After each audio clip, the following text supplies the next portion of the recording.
Bonsoir, mes chers noctambules. Ici, c'est Angélique. When I look at photographs of my child at 2 years old, I realize that 1 year was half of everything they had ever known. There was a Pikachu pillow, without which bedtime simply could not have happened, and a soft blue blanket that went everywhere. There were actually 2 blankets, one held close and one waiting quietly in the laundry basket.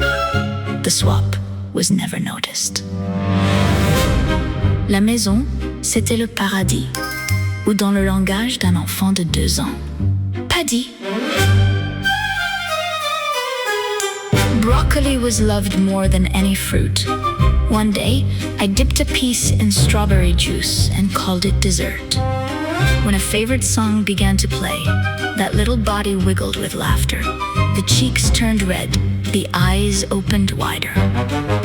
One afternoon we wandered through the garden, stopping to smell every flower we found, not just some of them, every single one. Then, a ladybug landed on one small finger. Everything became perfectly still. So careful, as though the entire afternoon had entrusted something fragile to that tiny hand. Then the light began to change. The clouds gathered, and the first drop of rain fell. Looking up at the sky, one quiet question followed.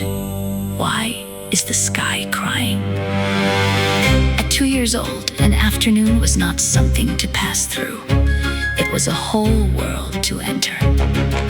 Perhaps childhood feels endless because the world has not yet learned how to repeat itself.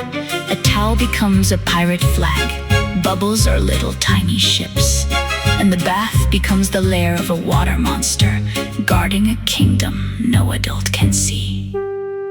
Now, at 10 years old, when a favorite song begins to play, the same little wiggle returns, and the world is still met with those same bright, open eyes. The hugs have changed as the years have passed, but they have never disappeared. They still open the same small doorway back to the years when an afternoon could become a whole world. Quand tout est nouveau, une après-midi peut contenir toute une vie. Bonne nuit, mes chers noctambules.